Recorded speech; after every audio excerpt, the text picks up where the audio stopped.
And he'll do anything to get the Bimber whiskey. Justin was doing directions. Justin walked us through the graveyard. I didn't know where I was going, but luckily enough, we've ended up in the Bimber distillery, which I'm going to get tasting some new mix for it. We like that, don't we, Justin? We do. Now, we're joined by Matt Mackay, who is, well, you've got you wear a number of different hats, my friend. Sure. You are marketing and publicity. Yeah. You are cask selection and Cask maturation. assessment, cask selection, product development, all-round talky whiskey person, whiskey geek, label writer. Yeah. There's only 8 of us here, and so we've all got to pitch in and do the things that we're skilled at. Yeah. But small operations, I think everybody has to be a sort of jack of all trades with these things. Now, your background. Yep. Before you came to Bimber, we'll get to Bimber in a little second, but you personally, you've worked in whiskey for how long? Good question. So I've only actually worked in whiskey since I've been at Bimber, so 2.5 years. My background is in marketing and PR for biomedical science publishing. So I've spent best part of 25 years working in technical, biological, transport, engineering PR. But I've been around the whiskey world for quite a long time now, writing a website called thedramble.com.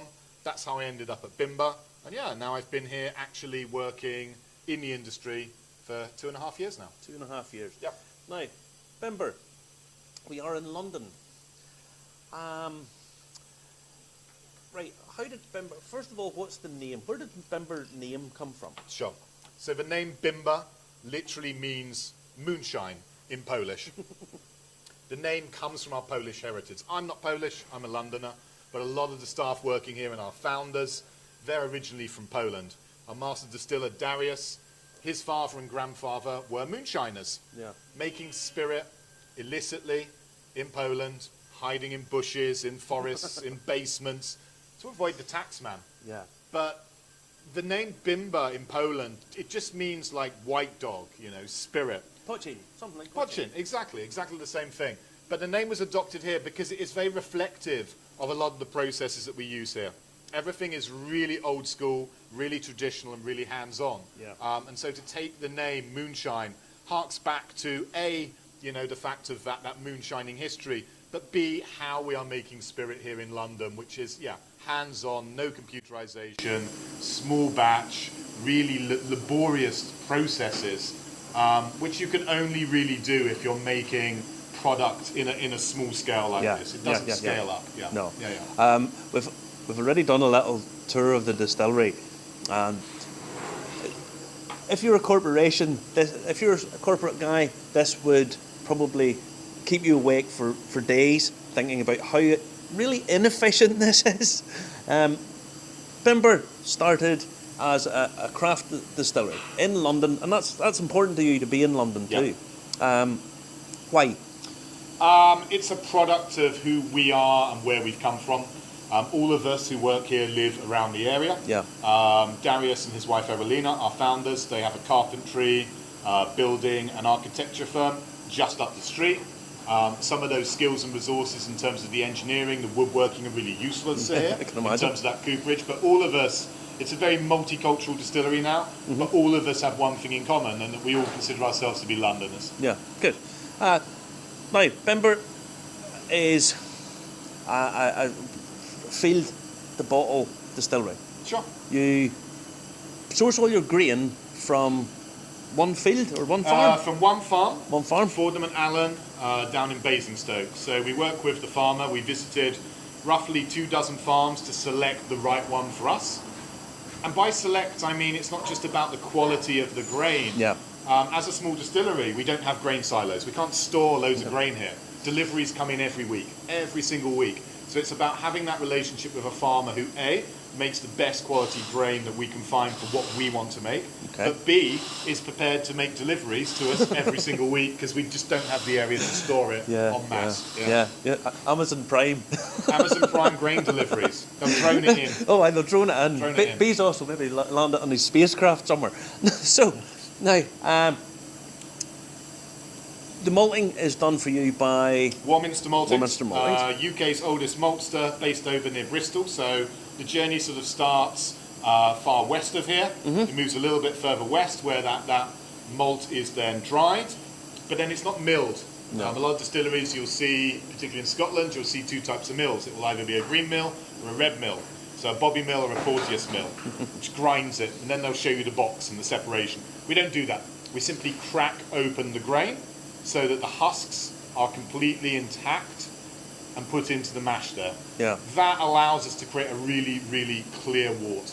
That's Yeah. what we're looking for. We're looking to a certain clarity to our whiskey, which, you know, you'll taste when you taste it, both the wash and then the new make spirit. Yeah.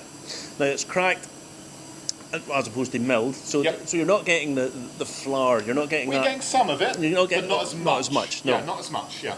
So that comes down and it's delivered here. Yep.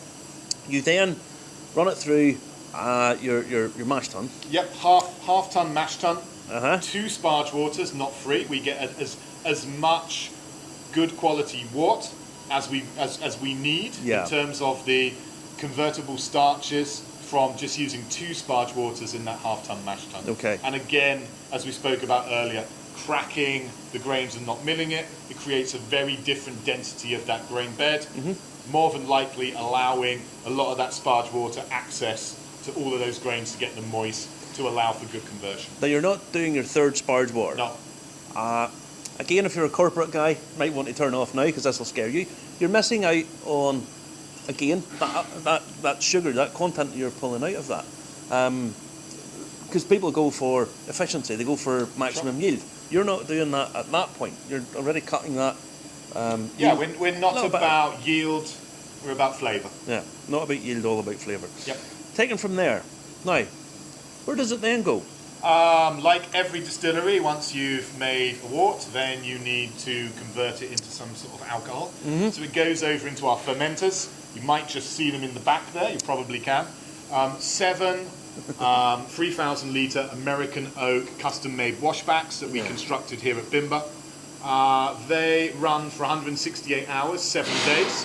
What happens is the primary yeast, which is a in-house combination of distillers and bakers yeast, so a sort of a customized yeast that we like to use there, that runs for 4 days in terms of the growth and the dying down of that yeast.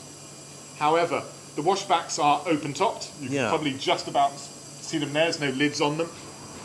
The combination of the wild yeast in the air and the fact that the American oak has some porosity to it, so there's bacteria in there, means that we get a secondary malolactic fermentation. Yeah. So the ferment does run for 7 days. For the first 4, it's on the yeast, it's primary, it's quite aggressive, it foams up, as you'd expect. Yeah. The next few days, just the odd bubble, but it is still fermenting. Yeah. In doing that, we're building out loads and loads of fruity ester flavours. Yeah. You'll find that if you ever get into wild yeast beers, Saison styles, spontaneous beers, you get these big fruity flavours. So when you see this, okay, this is coming out, this is taken from the fermenters, and it's very sour. There's a cidery note to it, lots of cidery elements to it that are popping up, even a sort of pear cidery notes coming through on it too. It's really quite, on the nose it's quite like that, on the palate it's quite tart. It almost tastes quite bitter, but there's sweet elements coming through on it as well. So yeah, now it's taken from here, and then it's run through the still. Sure, so we run 2 stills, a lembic design made by Holger in Portugal, both 1,000 litres currently. The stills turn on using steam, get up to temperature, and then we kick in direct fire. Both stills run on direct fire. The objective being somewhat similar to cooking a steak, that we burn the sugars, we burn the heavier compounds, the congeners, into the spirit. So you get that sort of charriness. Yeah. It all forms in the bottom of the still. It makes for quite a difficult cleaning operation. I can We imagine. don't have cleaning in place. We don't riddle out the stills. But it's fundamental to that process of making Bimber, that direct fire builds body, it builds texture into that new make spirit whilst you're in the still. Now, your cut points. Yep. You've mentioned to me about the cut points. They're quite narrow. For a start, you don't redistill the heads. Yeah, heads are not redistilled at all. We simply throw them away. That's not a great deal of liquid. It sounds like we're throwing away whiskey, Yeah. and I guess notionally we are. It's a very small amount of liquid. Yeah. But again, we don't believe in making efficiency savings for the expense of flavour. And by doing that, we get the exact profile that we're looking for. Yeah. Cut points very, very narrow. We don't dig into the tails at all. That would make a very different whiskey again. So what we have is effectively a ferment that, because it's open-topped and long, is dirty. It's a dirty style of ferment. Yeah. A distillation regime that starts off dirty because we're burning in congeners and heavier compounds into the spirit. But then because of the immense amount of copper conduct, because of the fact that we've customized the shell and tube condensers with more copper, because the cut points are narrow, we end up with a textured, impactful spirit, but one that isn't dirty anymore, one that is now promoting the fruitiness and the lightness of the notes that we build during fermentation, the fruity notes that you identified. Now this is the new make. So new make coming out, and it's 63.5. And on the nose, these two, there's no real similarity. A lot of the sourness has disappeared. And what's coming through is, again, there's quite cereal heavy, lots of cereal, but then it lifts very quickly. Now obviously at 63.5 it needs water to open it up to bring through that. But again, it's quite sweet. It's moved from the sort of sour cidery over to much more sweet cider, and lots of esters there too. Yep.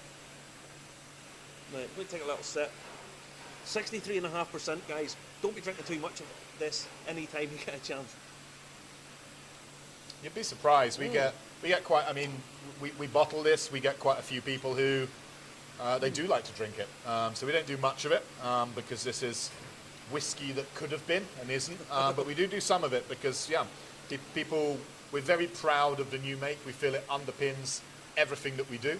And so we're very happy to show it off to anyone who's interested. It is very drinkable. There's no two ways about that. And it's very drinkable. Really quite sweet. Yep. You know, it comes across in the fermenters as being these sorry notes, but once they're distilled, it sweetens up really, really quite well. And it's got a lovely oily mouthfeel to it as well. Little notes of mint as well coming through at the start. Fruity on the finish, quite strong on the finish now. It's quite spicy on the finish at that. So I'm going to add a little bit of water just to pull that down and see the oils in it. And you can see the oils moving about. So that I always like doing this because the oils is really where all the flavour is, you know. And again, it just opens it up and it gives you all them sort of tropical fruit notes coming through there, more banana-y flavours and all those esters. Now, Bimber is doing their caskings, and you said to me you're a bourbon kind of guy, bourbon cask guy. You like bourbon guy. You like that. You like your bourbon. Do you like your sweet vanilla notes? Not necessarily. I'm much more of a refill ex-bourbon kind of guy. So first fill ex-bourbon, it can impart a lot of sweet vanilla, custard, toffee. That can be nice, but no, I'm just much more into calmer whiskey casks, often for longer periods, where the spirit can shine. Yeah, so you know. Bimber is a spirit-driven. Bimber is a spirit-driven whiskey. Yeah, absolutely. I'm very interested in the fermenters being of American oak, because this is really quite unusual, because you're starting to impart the flavour from the oak straight away. A lot of the time they would use larch or something like that. You can see them using different types of wood. So the American oak, it's the idea to put flavour in the fermentation as much as possible. You're going to get some flavour in, because it is porous. The idea more is the fact that it's porous means that bacteria can inhabit the wood. Yeah. You know?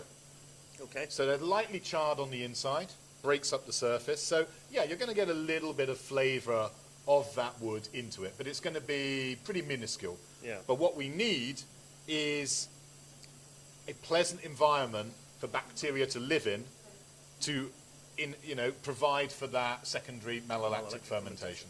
That's more what it's about. Yeah. Now, in terms of casking,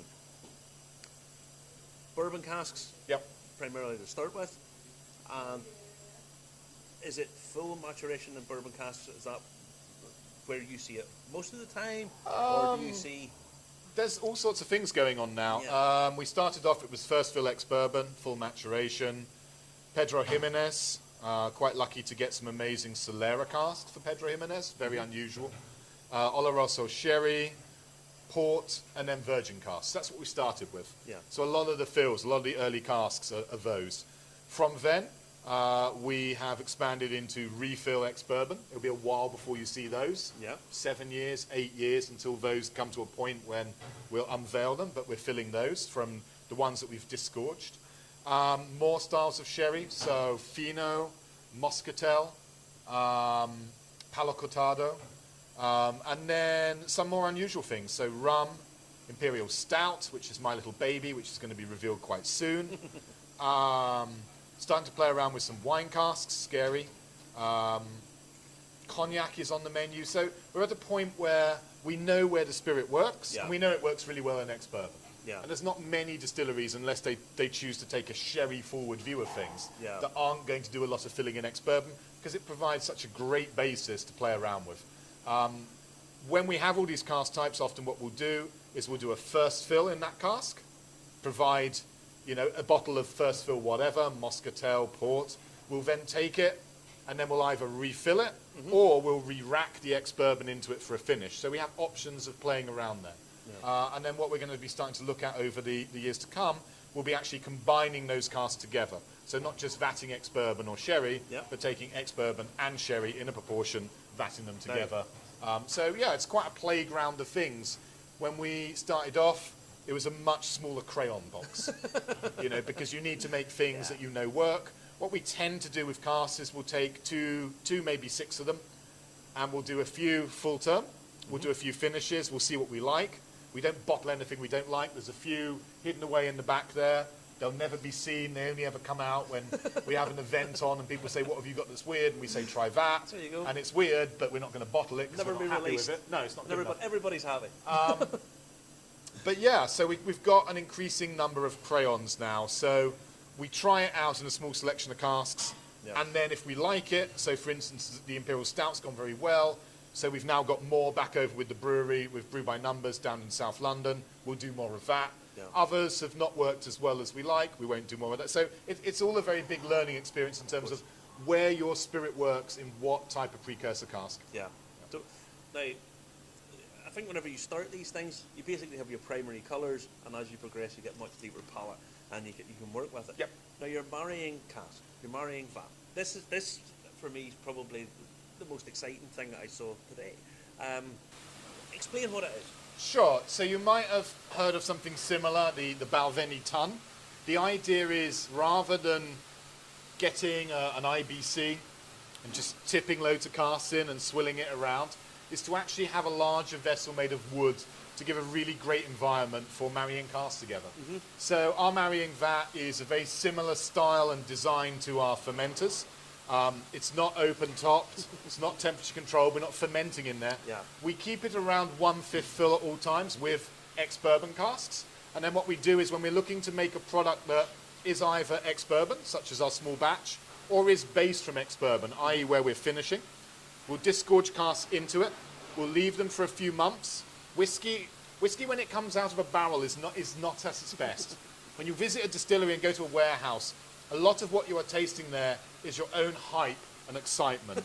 But believe me, if you take that whiskey straight out of a barrel and you take a sample of it, you try that one, if you could somehow be at the same place at the same time, I guarantee you, the one that's just had a few weeks to calm down, that hasn't got this shock of coming out the bottle, will be better. And so what we're doing with this vat is we're doing that for you. So rather than just tipping it in and giving it a mix around, it sits in the vat for a few months.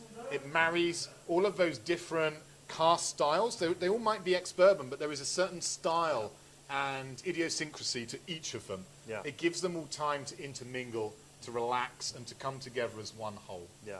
So I like that sort of Solera-esque appeal to it. I like that because it carries on. And for me, I I do an infinity bottle. For most people, they're Good infinity fun. bottles. Yep. They're good fun. But for me, it's basically a bottle of memories. Yep. And it just carries on through, and you never really lost anything you've ever put in it. So, yeah, now, we're going to come across and do a tasting. Justin, do you want to come and join us for a little bit of whiskey? Oh, I think I'll have to for this. I think So, now, this is Midlands Whisky Festival at 10th anniversary, finished in ex-bourbon casks. Full term ex-bourbon. Full term ex-bourbon. Full term. So this is the bottle we produced for this year's Midlands Whisky Festival. Full term ex-bourbon. This is going to be pushing about 5 years old. It's going to be not 5, but nearly. Next year we'll be releasing whiskies that will be 5 years of age. This one very close. Yeah, it spent its whole life in a first fill ex-bourbon barrel. Because it's a single cask, we offer it cask strength, 58.7%. So got a bit of punch, will take a bit of water. Yep. The profile, without giving you tasting notes, I generally let visitors do that rather than I do that. You can find my tasting notes all over the bottles and website. I must be getting good at this, Marty, because I could tell that was a bourbon one. There you go. Yeah, Yep. I'm supposed to pay. There you go. Pay the dumb fool, but getting to get this. You're never as dumb as you look. The profile is, for me, very much what we do at Bimber. The wash you've seen, talked about, the spirit that you've seen and talked about in an ex-bourbon barrel. Yeah. This is what Bimber's all about. Yes, there's lots of different angles. We can add sweetness from sherry, Madeira, port, whatever. But this is the core of what we're doing. Yeah. Of bringing out those fruity flavors with a deeply textural spirit, quite a lot of spice, and, you know, a punchy delivery and texture that really belies the age of this whiskey, which if it had a statement on it, it would say 4. Yeah, well, on the nose, it's not as sweet as I possibly was thinking it was going to be. You know, it's not as sweet driven on the nose. There's nice cask influence there that is coming through, but there are nice deep fruity notes. Almost cooked apple rather than, Sure. than the sweet apple, you know. Yeah, I think that's, for me, a function of maturity. Yeah. You know, when you get a new make spirit or a very young whiskey, normally, you're often going to get bright ethyl acetone, pear drops. You know, almost Sharp. the precursors of those flavour. Almost acidic, sharp Yeah. sweet notes. Yeah. Sherbet sweetness, artificial flavourings, and that's how a lot of whiskies start, and then they gradually develop into deeper, darker, or brighter and juicier versions of themselves. You know, you can go many ways. For us, yeah, it's got that. It's got darkness. I think cooking apple is personally a good one. Yeah. Brown sugars, but yeah, it's moved a long way in 4 years from those. You know, yes, it's pear drop, it's sort of apple essence, Yeah. but it's taken on quite a But lot more now.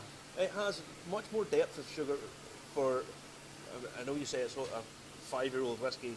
Nearly, yeah. Yeah, but I mean, it's got more depth to it than 5-year-old whiskey. This is a young spirit. When you're casking this, is there, I know you're looking to go sort of 7 years, you talked about that earlier. Is there a chance that the cask will maybe take away too much from the actual spirit? That's exactly what we're doing when it comes to the combination between first fill and refill casks. There's this happy medium, and everyone's different. I'm a very sort of spirit-led guy. I like my craft influence pretty much on the down low. Yeah. Bimber brings with it both. That's In quite a lot. That's But there will be a point when we as a distillery decide that the cask influence is too much. too much. For me, it's probably going to be around 8 years. That's when I think this profile is going to be amazing, but it's sort of on the peak. You know, the cask influence is really, really starting to come forward. That's why we have the refill casks, where, you know, those bad boys, they're going to take us through 12, 15, 18, Yeah. depending on how much activity is left in there. And so we've got both. We've got these casks that are going to deliver punchy whiskey which belies its age now. Yeah. And then we've got casks which will deliver a more subtle influence and allow that spirit to mature with a lessened wood influence over a longer period of What time. kind of money's in a bottle like that? How do you mean? How much did it does it cost? cost? I don't know how much Midlands Festival sold it for. We sell most of our single cask releases for around 80 to 85 pounds, that sort of level. The small batch releases are 65 to about 68. The underground releases are more. We have to pay money to Transport for London to do those. Oh, they need their money. They need their cut. Well, nothing is ever for free. But it's Nothing is ever affordable for free. quality. That's the market you're aiming for. Yeah. I've actually put a little water in that because I think that works much better with a little bit of water in it. And if anything, it's actually spiced it up on the finish. Adding water to most whiskey brings out the cask. It's spiced it up a little bit on the finish, much more than I thought it probably would have done. That's lovely. It's really, really nice. Thank you. So yeah, there's your development. Spirit, 4 and a bit years. And that's Bimber. Yeah. Yeah, absolutely. Very, very, very, very nice. Thank you. It's very nice. Now, ex-bourbon. Now, you mentioned underground. We can't not mention this. This is sort of the collectible series that you're doing. It is a series, yeah. And how far in are we with that? At the moment, in bottle, only the first 4. 4? There will be 44 releases in the whole series. Not all 272 stations. By my calculation, if we did do all the stations, that would take us nearly 17 years. That's a bit too much for us. I hope to be retired at that point. Let's see. We've done the first 4, which you can see up there. Yeah. The next 4 we've just announced. They'll be coming very shortly. So we'll be doing in batches of 4, probably 3 or 4 times a year over the course of the contract that we have with TFL to do these bottlings of their stations. Yeah, and I mean, these will be highly collectible. You can't ignore that these days. Sure. This is a huge part of the market now. I have to say, once you've done the underground, you definitely have to get in touch with who is it owns Monopoly and do the Monopoly board. That wouldn't take as long because there's not as many stations, Matt. It wouldn't, but I think the idea of doing something else where we have to pay a royalty fee, I think that's too much. So we don't mind doing it once. But yeah, the Monopoly is fun, but no. Do not pass go. Do not collect 200 bottles of... No, I've got another idea for you, Matt, because I always have these good marketing. Oh, no. What about Theatres of London? That would work. I've heard it all. If you go online, people love to speculate and just make up stuff about what whiskey distilleries are doing and why they're doing it. And so I've read recently that we're going to do all of the UK airports. Okay. I heard about bus routes, and none of this is true at all. We're literally doing these 44 stations, and then we'll do something else, and there are no plans for anything else at the minute. It's quite a lot of work for Bimber as a really small distillery to continue doing what we're doing and do these stations. What a lot of people, when they first came out, didn't realise was we've not stopped doing anything that we're doing. These are in addition. There's something else, as it were. So it's quite a lot of work to do all the releases that we're selling at the distillery, that we're selling online, distillery exclusives, the ones for Bimber Club, and these ones. So yeah, the idea of doing yet more series based around landmarks, I can safely say here and now, no. So this is the only chance you'll get to do this, okay? Now, the whiskey, you're doing other stuff as well. You started off doing gin. Bimber started doing gin. We started off before we had Spirit of Age with gin, vodka and rum. It's a way a lot of distilleries get some revenue in when there's no money to be made from the single malt. But you're doing something interesting today. Today we're playing around with some potatoes. Because we're small, some distilleries, you visit Cotswolds, and Cotswolds make a reasonable amount of gin. They'll have a separate still for that, and that makes production sense because you're not pirating your production from one thing to another. We don't have that luxury, so whenever we're not making single malt, we are making something else at the expense of single malt. So I would say we're probably only making something else 3 times a year. We do a couple of gins, one with oolong tea, one with kumquats. They've been pretty popular. My wife loves the kumquat gin. We've got through quite a few bottles of that. Super tasty. Justin's Street. Super tasty. And at the minute, there's some potatoes going on there, so I'll let you guess what we might be doing with that, particularly as a Polish distillery. But yeah, it will be, those sort of productions would be 1 or 2 days in a year. So 1 or 2 casks of these being laid? We're not even, these won't be casks, no. Oh yeah, so literally a run of spirit. Oh, they're not casks, so you can even narrow that down with So as your standalone products, you have your ex-bourbon, what is your standard release? If you're walking in to buy, Sure. What's your standard releases? If you're walking in to buy from Bimber, you'll probably find the shelves bare. We are in the fortunate position where we make so little comparatively to big distilleries, and we have such a eager fan base, I think is the best way to describe it. Everything sells out very quickly. Yeah. What we're doing at the minute, before we have a core range, we are thinking about that. It will come, but not until we have enough spirit, enough whiskey to make it with, and an idea of what is core Bimber. Yeah. Is it just ex-bourbon? I think it could be more than that myself. Yeah. So you get what's called our small batch products. So our small batch products, just grab two here. Ex-bourbon casks, made in the vat that we're talking about. Oloroso cask, so started its life in ex-bourbon, then was re-racked for an additional maturation or finish, as you were, in Oloroso. These small batch products are effectively the mainstay of what we do. Yeah. The bigger releases. This one was 5,000 bottles. This one was about 900. Yep, 980. And we're going to be doing those for a few years whilst we build up the stocks for a core range. Okay. Alongside that, you've got the single cask releases, country editions to spread the Bimber love around the world, festivals and whiskey clubs, we do like to support them. Yeah. The occasional distillery exclusive, we want people to be able to buy something when they're here, and then the underground series. So that's kind of where we're at the minute. A few extra things on the sides, but yeah, effectively, if you want to get into Bimber, we'll always be producing these. There'll be a bit of a gap between them. Yeah. So it's not like a core range. A core range product for me is something that's always available. Yeah. So you take a look at, and it's being tested, like Springbank, 10, 12 cask strength, 15, 18. Those are core products. Yeah. Can't buy them. Yes. So when does a core product become not a core product? Yeah. When it all sells out. So yes, these are what we're going to be doing in the future. There'll be different ones. They won't always just be ex-bourbon Oloroso. There might be some beery things or some different sherries. And then when we get to a point where we feel we A, have enough stock, and B, know what core Bimber is, Yeah.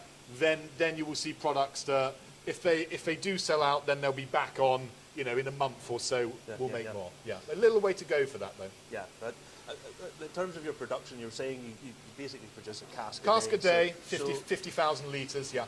So it's a long road before you have everything, probably everything that you want to be able to do.